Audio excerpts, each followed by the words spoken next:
Tobi was only 8 when his world began to darken. He lived in a modest 3-bedroom house in a peaceful estate just outside Lagos. The compound was surrounded by hibiscus flowers, and the dusty red earth always seemed to stain the hem of his school uniform. His mother, Mama Tobi, as neighbors called her, was a school teacher, soft-spoken and always smelling of Dettol and Vaseline. His father, Baba Tobi, was a civil servant, a man who walked with a proud gait, and whose laughter could fill the whole house. Tobi loved them both, and in his small world, their presence was enough to make him feel safe. Until Uncle Beo started visiting. He came the first time on a Sunday after church. Tall, clean-shaven, with a voice like smooth butter and cologne that lingered in the hallway after he left. Baba Tobi had called him his brother from university days, and welcomed him like royalty. "He'll be staying with us for a few days," his father said cheerfully, helping him move his travel bag into the guest room. He just got transferred to Lagos. Tobi didn't mind. He was a shy boy, but he'd always been taught to respect elders.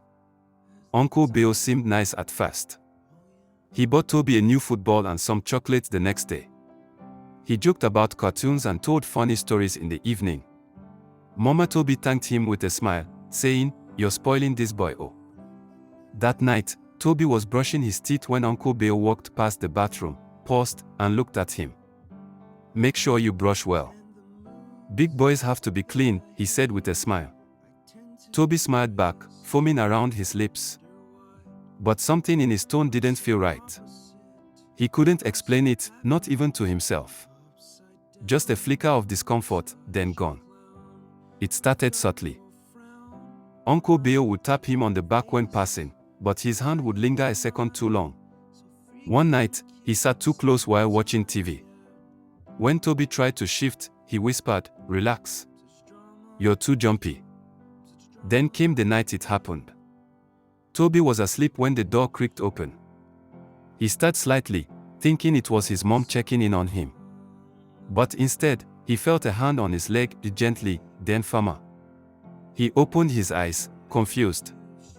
The room was dark, except for the hallway light that spilled dimly in. Uncle Beo stood there. "Shhhh," he whispered. "It's okay. You're safe." But he wasn't. Tobi froze. His throat tightened. His chest thumped with terror. He didn't know what was happening, only that it felt wrong. Deeply, utterly wrong. The pain came quickly, silent, sudden, terrifying. Tobi couldn't scream. Couldn't move. He bit down on his bottom lip until he tasted blood.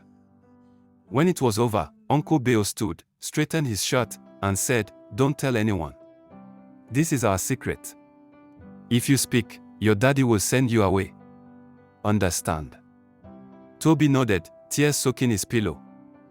He didn't sleep the rest of that night. The next morning, everything looked normal. His parents laughed over breakfast. Uncle Beo winked at him. And something inside Tobi died. He stopped laughing. He stopped playing. He became quieter, avoiding eye contact, flinching at sudden touches. His teachers asked if he was okay. He said yes. What else could he say? The visits continued. The pain became familiar, the shame unbearable. He tried once to tell his mom, but she was in the kitchen, chopping onions and humming. When he opened his mouth to speak, the words died. What if she didn't believe him? What if she blamed him? And so, the silence screamed louder. The abuse lasted for 5 years. 5 long, horrifying years. It only ended when Uncle Beo got married and moved out of town. Tobi was 13. But freedom didn't come. The scars had rooted deep. He still flinched at shadows, avoided hugs, and panicked when left alone in dark rooms. He began to hate himself. He hated his voice. Hated his body. He stared into the mirror and saw a stranger. He went through secondary school in a fog. Always quiet. Always last to leave the classroom. His grades were decent, but inside, he was falling apart. At night, he often sat on the edge of his bed, staring at the razor in the bathroom, wondering what it would feel like to just end it. But he never did. Something, maybe a sliver of faith or a stubborn ember of hope, kept him from it. Years passed. He got into university. Started writing poems. Most were dark, filled with metaphors about drowning, screaming in caves, and glass shattering. He never showed them to anyone. One day, his roommate, Jide, stumbled upon one of his poems. "Bro," Jide said quietly, "this isn't just poetry. This is pain." Tobi shrugged. "It's nothing." "It's not nothing," Jide replied. "Talk to me. Please." And for the first time, Tobi did. It poured out like a broken dam. Every memory, every scar, every cry that had been stifled. Jide sat with him through it all. Then Jide said the words that changed everything. "You need to talk to someone who can help you carry this. You're not alone." Tobi started therapy. The first session was awful. He almost didn't go back. But the second was different. And the third, even better. He learned words for what had happened. Molestation. Trauma. PTSD. He learned that it wasn't his fault. That he wasn't dirty. That healing was possible. He started going to group therapy. He met others. Grown men. Grown women. All hiding their own screams behind polished lives. He wasn't alone. One evening, during a worship night on campus, he fell to the floor, sobbing. Something divine washed over him. Not a voice, but a feeling: "You are still worthy. You are still mine." That was the beginning. He wrote his story. Raw. Honest. Ugly. Beautiful. Called it "When Silence Screamed." He became a speaker. An advocate. A friend to the voiceless. Years later, he confronted his parents. Not in anger, but in truth. They wept. His mother collapsed in tears. His father held his head in shame. But they believed him. And they stood by him. Uncle Bill was arrested 2 years later after another boy, younger than Tobi, reported him. Justice came late. But it came. Tobi did not go to court. He didn't need to. His justice was healing. His justice was peace. His justice was finally hearing his own laughter, full, free, like a child again. And the silence. It screamed no more. Tobi stood beneath the mango tree outside Angola Hall, the same one where he had stood 4 years ago with his hands in his pockets, afraid to speak, afraid to feel, afraid to exist. Now, that same tree shaded the crowd that had gathered to hear him speak one last time. It was his final month on campus. He was graduating with honors. With a published book. With speaking tours lined up. But this wasn't a celebration. It was a memorial. For the silences that never got to scream. A girl named KG had taken her life the week before. 19. No note. Just whispers. Rumors. One friend said she'd confided in her weeks before about an uncle who wouldn't stop touching her. But no one followed up. No one acted. Now it was too late. Tobi didn't want to speak that day. He was tired. Heavy. Grief had settled in his bones like cold air. But he knew what it meant to be silent when someone else needed a voice. So he climbed the makeshift podium. The mic trembled slightly in his hand. And then, he saw her. Front row. Curled in her chair. Hair hiding her face. Shoulders shaking. A girl in first year. One of the new men from the trauma support group. He recognized her from 2 months ago, soft-spoken, intelligent, but always looking over her shoulder like someone was chasing her ghost. She was sobbing now. Uncontrollably. People around her shifted awkwardly. Some looked away. Some whispered. Tobi didn't continue his speech. He stepped down. Walked straight to her. Kneeled beside her chair. and whispered, "Do you want to leave this crowd?"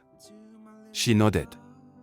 He took her hand, helped her to her feet, guided her gently through the murmuring students.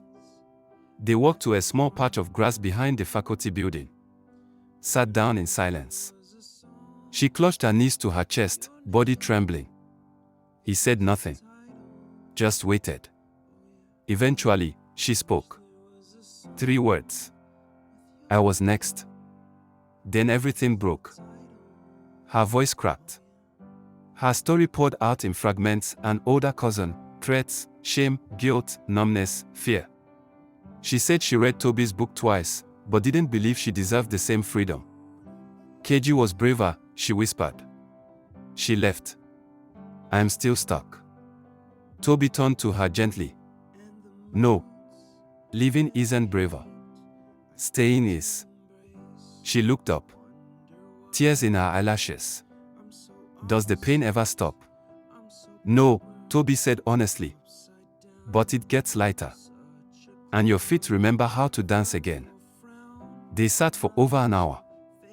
Birds chirped in the background. Somewhere, laughter echoed. And the world went on. But in that small corner of campus, 2 survivors sat on the grass, not as victims, not as speakers and listeners, but as witnesses to each other's survival. Later that evening, she texted him. "Thank you for seeing me. For not turning away. For making room." He replied, "You are never too broken to be whole again." That night, Tobi returned to his hostel for the last time. Packed the last box. Took one final look at the bunk bed where his healing began. Then whispered quietly to himself. We screamed. And someone heard. In the last chapter, years later, Tobi is now a national figure, author of 3 books, and founder of a foundation for survivors. But when a child writes him a letter that echoes his own childhood, he must return to the one thing that healed him before any platform: presence. Shall I finish it? The office was quiet. The walls were lined with letters. Not certificates, letters. Tobi didn't like awards. He never displayed them. But the letters, handwritten, folded, sometimes stained with tears, those mattered. He picked up the phone. Dialed Grace, head of survivor outreach. Find him. We go there. In person. Not a call. Not a brochure. Asterisk we go. She didn't ask questions. She just said, "Yes, sir." The compound was small. Somto stood by the edge of the gate, clutching a plastic water bottle. He looked up at Tobi with big eyes, not filled with tears, but curiosity. And a flicker of hope. Tobi knelt. "Somto." The boy nodded. "I'm Tobi." Silence. Then, barely audible, from the video. "Yes." Somto blinked. Then whispered, "So you're real." Tobi smiled. "So are you?" They didn't talk much that day. There was an intervention. A rescue. A legal process already underway. But before Tobi left, he handed Somto something. His first book. With a note inside. "You are not the bad thing. You are the light they tried to hide. Shine." Loudly. Somto held the book like a shield. And for the first time in years, Tobi walked away not with pain in his chest, but peace. He didn't save the world that day. But he saved the world.